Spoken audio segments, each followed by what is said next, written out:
Starting next week and beyond, I'll be back with all new content. In the meantime, here's a fantastic Encore episode of the Read to Lead podcast.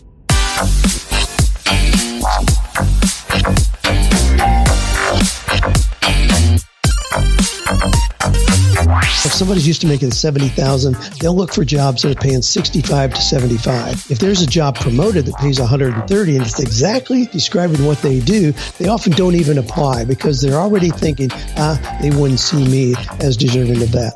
Hi, and welcome to the Read to Lead podcast. It is the podcast dedicated, of course, to your personal and professional growth. My name is Jeff, and I believe that if you want to achieve true success in your business and in your life, then intentional and consistent reading is key. I've designed the podcast to not just help you narrow your reading list, but also bring you key insights and valuable ideas from today's successful and inspiring authors. That author today is my friend Dan Miller, and we'll be diving into the 20th anniversary edition of Dan's book, 48 Days to the Work and Life You Love. Find it or create it. I'll be asking Dan to share about why so many of us don't recognize the opportunity we have to do the work we were made to do, what it looks like in practice to plan your work around your life and not the other way around, how to make the most of just 15 hours a week for building a business on the side, and lots more. If you've actually read previous editions of Dan's book, you'll be interested to know that some of the new updates include covering items like overcoming what he calls the upper limit challenge, the diminishing importance of college degrees, finding your unique zone of genius, artificial intelligence interviews, digital nomads, and other new work models, and plenty of free guides and resources to go along with each of those. Be sure and hang around to the end of our conversation where Dan will be sharing with us how you can get a free chapter from the book and other free resources as well. Well, Dan Miller believes that meaningful work blends our natural skills and abilities, our unique personality traits, and our dreams and passions. And he believes that a clear sense of direction can help us become all that God designed us to be. In addition to writing several best-selling books, including the New York Times bestseller we're diving into today, he hosts a weekly podcast that is consistently ranked #1 in careers on Apple Podcasts. And Dan is a frequent speaker at conferences around the world. Well, what else can I say about my friend Dan? He is here now for, I think this is the third visit on the Read to Lead podcast, but it has been over 5 years. Dan, it's a thrill to welcome you back to the show. Well, thanks. And then that kind of implies that you've been around a while doing your podcast. So congratulations on that. But I'm always delighted to come back and have a conversation with you. Likewise. Did you ever think that you'd be celebrating the 20th anniversary edition of the book that started it all? Yes. I like that answer. I love it. There you go.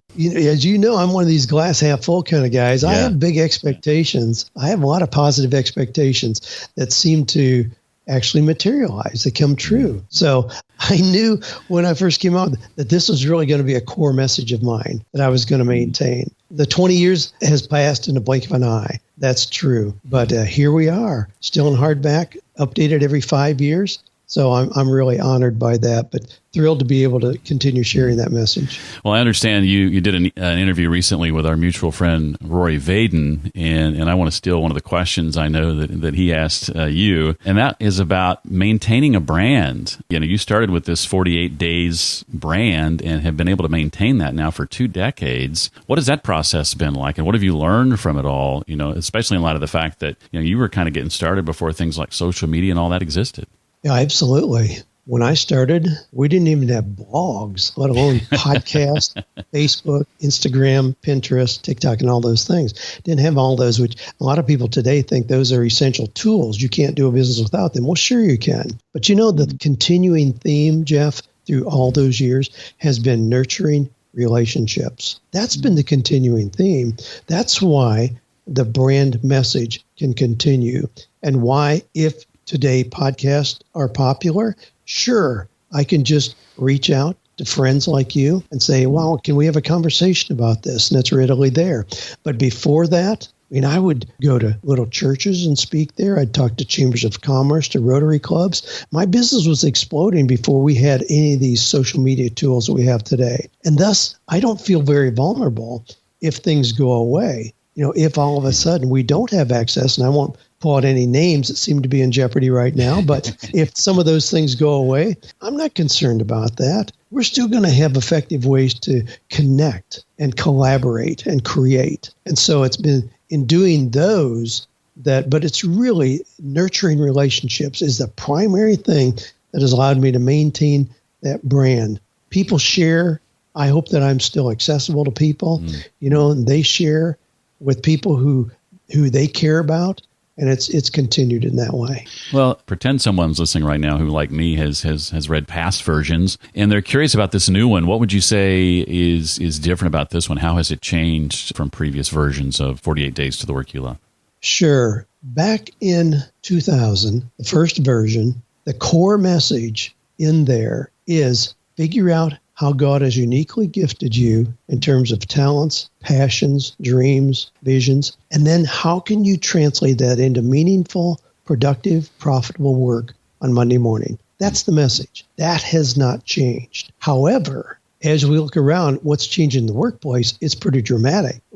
Especially look at what's happened this year. All of a sudden, people are experiencing work models that we never would have dreamed of before. So about 30% of that core message, that message in the book is the same as it was back then. But about 70% has changed because the work models have changed so dramatically. So that's what's changed. Core message is the same. And again, that's been part of maintaining that brand, having one core message that stays the same.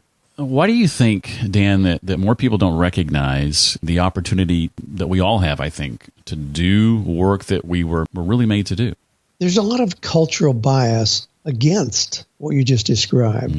We do what's practical, what's realistic. Yeah, you want to play your guitar, that's fine. But what are you going to do to make money? You want to be an artist, that's okay as a hobby. But what are you going to do that's practical and realistic? So we ignore a whole lot of opportunities that are out there, real opportunities, because they're not seen as practical or realistic. We have, as you know, in the approach to my office in Franklin, there's a beautiful eagle carved out of a cedar tree, a standing cedar tree. Lady came out and we topped the tree at about 14 feet up. She set up scaffolding, started with chainsaws, and then went to chisels and released that beautiful eagle that was already there. There's so many metaphors in that. We don't have time to go into them. But here's the deal. You are never going to sit down with a guidance counselor as a junior in high school or sophomore in college, and they say, gee, you ought to be a wood carver. It's not going to happen.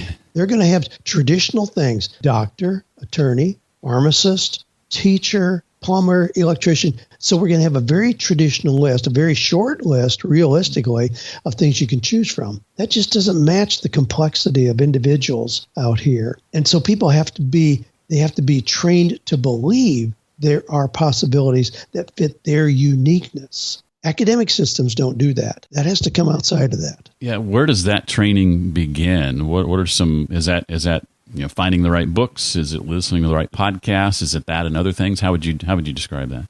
It's having the right parents.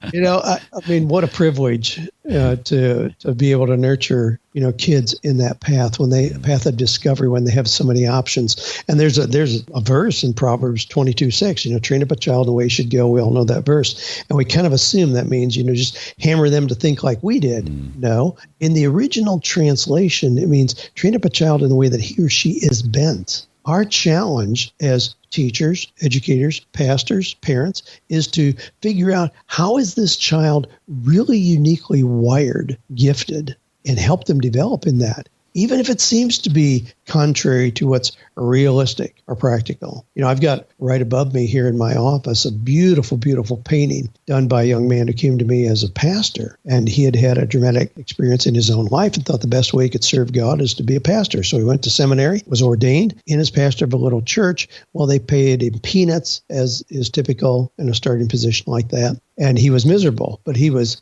a pastor. The church actually sent him to see me. We started unpacking this. And about 10 minutes into our conversation, I said, man, who sold you this bill of goods? He was really taken back. What could be more godly than being a pastor? I said, well, you're an imposter. You're trying to do something that doesn't fit you. You can't do it well when it doesn't fit you. Well, today he's an artist. Well, we know what we hear about artists. You can't make a living doing that.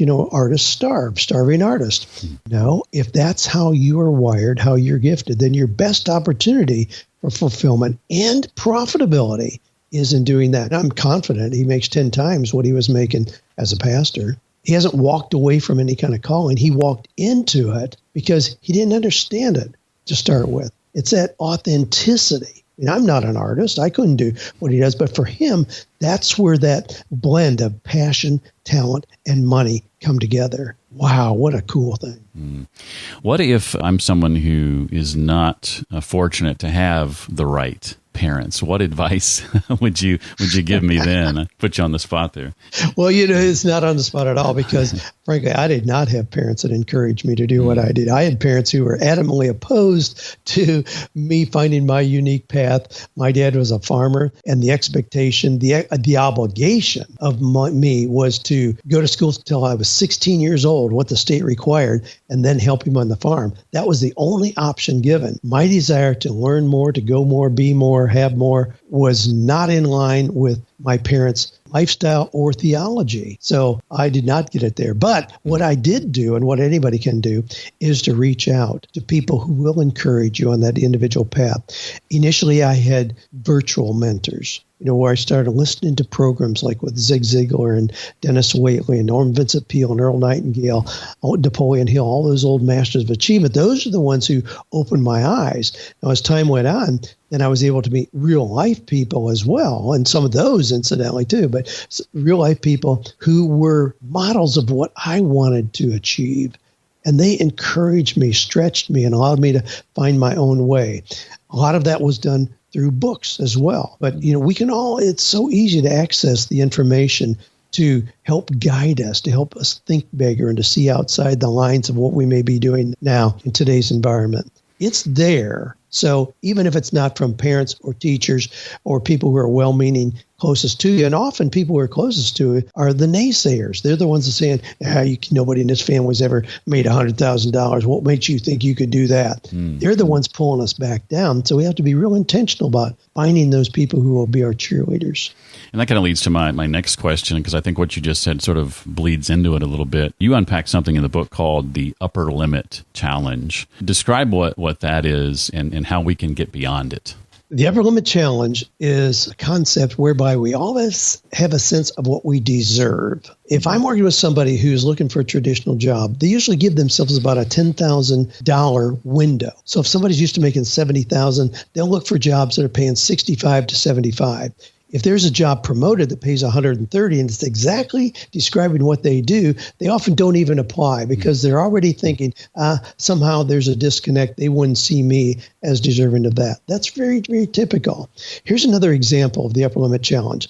We find some kid down in Mississippi living in abject poverty in the ghetto, but oh my gosh, this guy has a throwing arm like we've never seen. We bring him to Nashville, Tennessee, sign him with the Tennessee Titans, give him a $10 million bonus. 6 months later, this is often what happens. He spent the money and more. He's made poor decisions that have ruined his career. He's back where he came from because his sense of deserving did not match the reality of what he was given so quickly. Now, in today's work environment, this has real application because if you're working in a traditional job and you get a 3 or 4% increase every year, you can handle that. So you're making $70,000. Next year, you'll make $73,000. You can handle that. But if you get into like the information space like you and I are in, and you put together a course, and all of a sudden on a weekend, you sell a course and bring in $100,000, you make 10 times your income in the course of a year. You have to be prepared emotionally and spiritually for that, or you'll sabotage it. And we see people do that all the time. They sabotage it. That's the Upper Limit Challenge. You have to be prepared mentally to be a millionaire before you'll ever get there financially. It's not just the athletes and the lottery winners. That's right. Yeah. We're all vulnerable to that if we don't recognize it and address it in advance. One of my favorite books from, I think I read it in 2017, was a book called The Big Leap by Gay Hendricks. And he talks about something called the zone of genius. And you referenced that in your book and needing to find your unique zone of genius. What is that by your definition? And how do we begin figuring out what ours is? Yeah, absolutely. And in giving credit, Gay Hendrick is really the one that popularized the term, the upper limit challenge as well, in that same book, The Big Leap. But yeah, finding your zone of genius. I'm part of a program called Strategic Coach out of Toronto, Canada. And in there, we're challenged to identify 4 areas of activity that we do. When I started out, I listed about 45 different things that I do. And then we had to categorize those in areas of incompetence. So I can sweep the floors or order paper clips. I could do a lot of those things, but it's probably an area of incompetence. I don't do it very well. Areas of competence, so things we do okay. Areas of excellence, maybe even things that we're known for. But even at that level, probably something that somebody else could step in and do. But what we're looking for is zone of genius. What is it that only you can do? What is it that you can really make a name for yourself in doing that? Now, a lot of us get trapped in those areas where we're excellent. We can maintain cash flow in that. But the challenge is, can we find that area of unique ability, your zone of genius? I know what mine is. And when I started this process, I was spending about 20% of my time in my zone of genius. My goal is to get that to 75%. Now, for me, that's my writing. I love writing. I love pulling books together. I got a couple new ones in the pipeline here, things I'm more excited about than anything I've ever written up to this point. But that's not something I can delegate. I can't just have an assistant go in a room and turn out the next Dan Miller book. That's something I need to do. You know that process, but that has to do with that zone of genius. And I want to spend more of my time doing that. If people figure that out, their zone of genius, it can transform their world. I like having written more than I like writing. You're one of those. Yeah, one of those.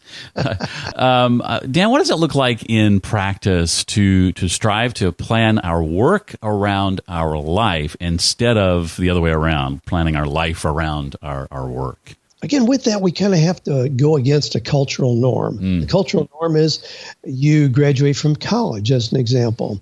You do a job search. Okay, you're living in beautiful Nashville, Tennessee, but here's a job opportunity in Houston.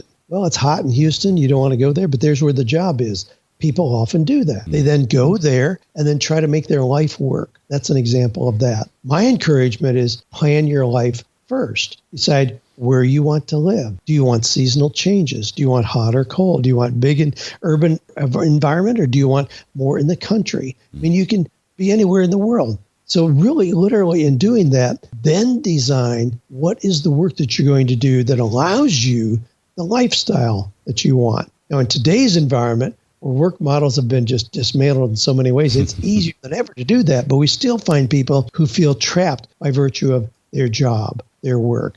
There's a job opportunity, and it's taking me to Paducah, Kentucky. I don't want to go there, but the job is there. There's just no reason for having to do that.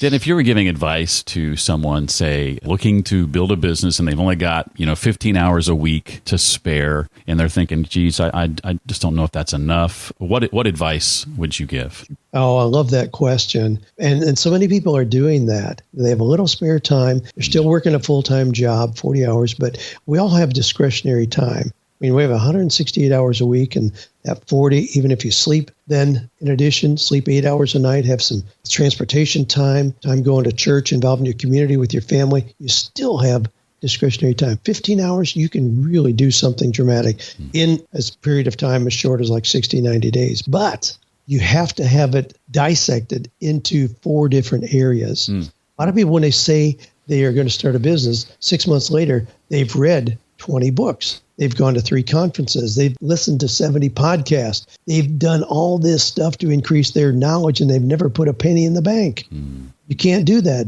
With that, you may have created a hobby, but certainly not a business. It's not a business until you generate money. So you have to divide between gathering knowledge, between creating content, working directly with clients or customers, and marketing. So my recommendation with those 15 hours is to use 3 hours only for increasing your knowledge. That's the default position for a lot of people. But they're just going to, watch 10 more YouTube videos. Well, you can't do that. If you have 15 hours, you have to divide it, or you'll never have a real business. 3 hours gathering new knowledge, 5 hours creating content. If it's working on your new book, your course, or building birdhouses, whatever it is that you're doing, 5 hours there, 4 hours working directly with clients or customers. That's where money starts immediately. And then 3 hours on the marketing. What are you going to do to let people know about this wonderful thing that you've created?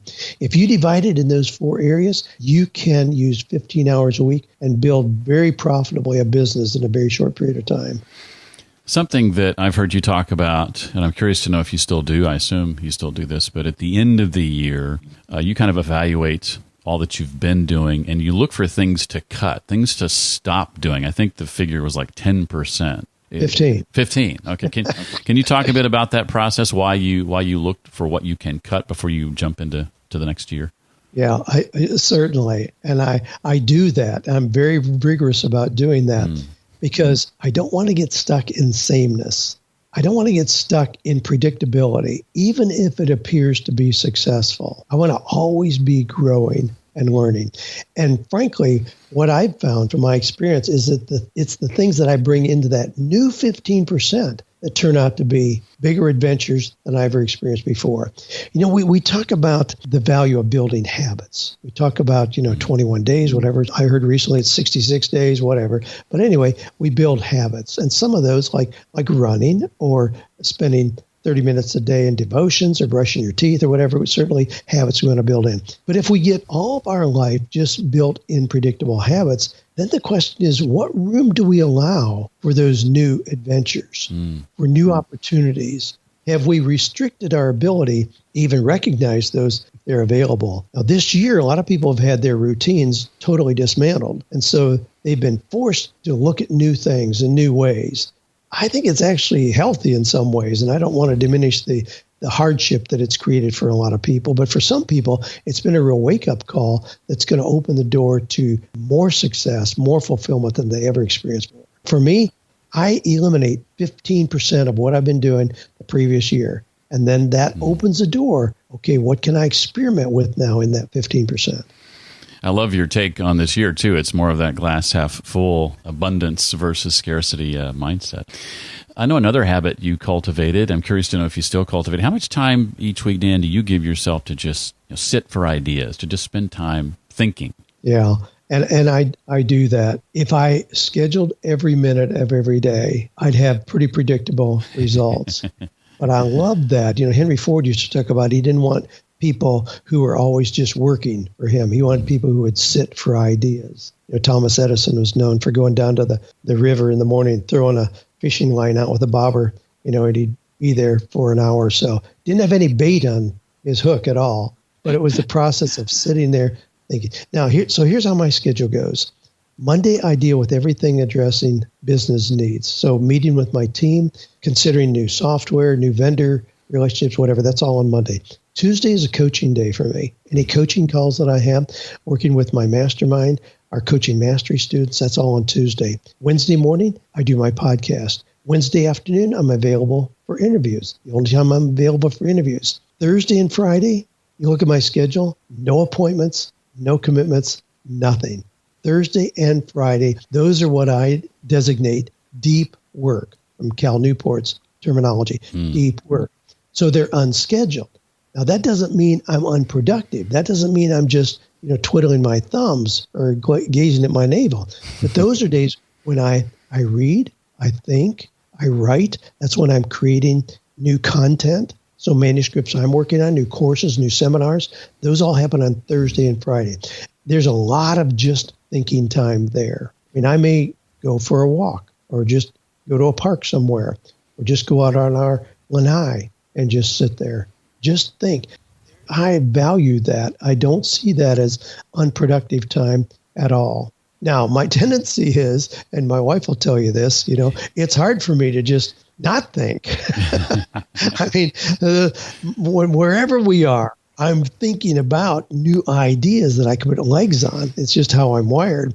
So it's hard for me to even turn that off. But I do have designated times for just sitting for ideas, yes. Well, I've had the chance to hear you speak a number of times and have always gotten a great deal out of that. And as somebody who does that regularly or did it regularly pre-COVID, maybe now more of your speaking gigs are virtual. What's a tip or two you would be willing to pass along, Dan, for delivering a talk that's really going to hit home with your audience and be memorable and impactful? Make sure you have a lot of energy. Even in an interview, there are a few things that are more appealing. I mean, you could take a couple degrees off your resume. If you have enough energy, it's going to overcome that. Certainly that is true in speaking. Be energetic. Engage with the audience right from the time you hit the edge of the stage. Don't even wait till you get to the center, we walk out there blindly and then look up. Engage with them right from the start. Have a real clear core message and use stories. I'm not a natural storyteller, but I've found it's so helpful for people to remember a point if you wrap it around a story. So I include things about my wonderful experiences growing up as a poor farm kid, those kind of things, building my first car. Those are things that people remember the principle attached to that more than if it just stands alone. So don't try to be too dry and theoretical. Engage with stories. Well, I think maybe over the last 5 years, since it's been that long since we've chatted for the show, a book or two in that time frame that's come out that's impacted you greatly, maybe one that you recommend a lot. There's a recent book titled Range. It kind of contrasts Malcolm Gladwell's book, Tipping Point. Actually, David and Goliath talked about you put in your 10,000 hours. So we kind of say, okay, unless you start playing the violin when you're 3 years old, you're never going to be very good.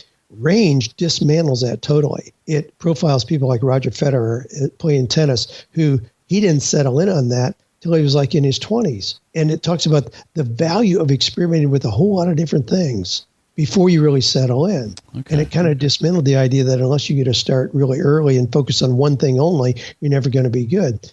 I love that. And having I've got 17 grandkids, and I love that in working with my grandkids to recognize they can experiment with a lot of things. So that's been a really profound book.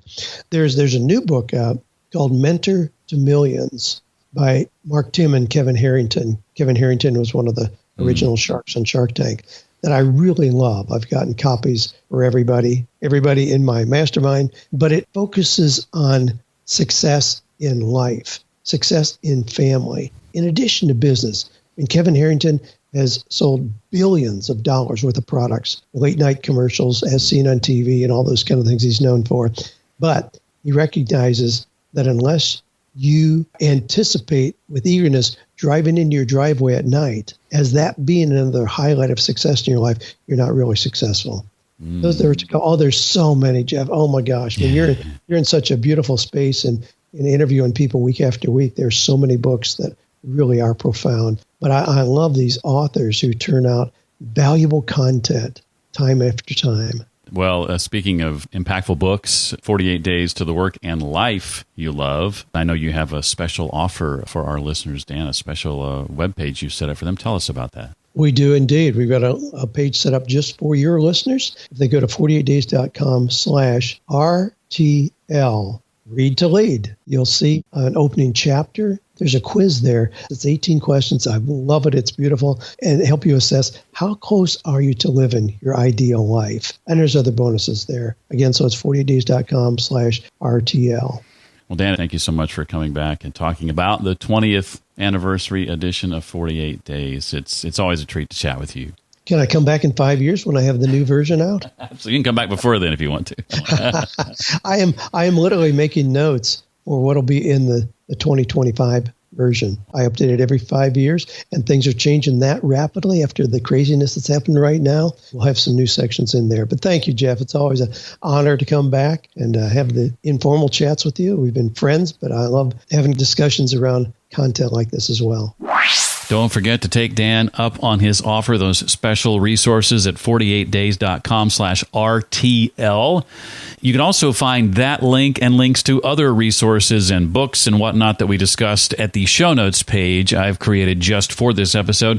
That is always readtoleadpodcast.com/ and then the episode number, in this case, 338. readtoleadpodcast.com/338. If you enjoyed this episode, you want to talk about it, maybe you have questions, comments, suggestions, or feedback for me, I encourage you to write me at jeff@readtoleadpodcast.com. That's also the best place to write if you're looking for consulting help or someone to speak at your next virtual or in-person event. One more time, that's jeff@readtoleadpodcast.com. In the coming weeks, you can look forward to Mark Victor Hansen, co-creator of Chicken Soup for the Soul. We'll be talking about his new book called Ask. We'll be hearing from my friend Carrie Oberbrunner as we discuss his book, Unhackable. And next week, we'll be welcoming Dr. Michelle Deering as we dig into the topic of race and relationships. It's all on the way right here on the Read to Lead podcast. Well, that does it for this week. I look forward to seeing you next time. Until then, remember, leaders read and readers lead.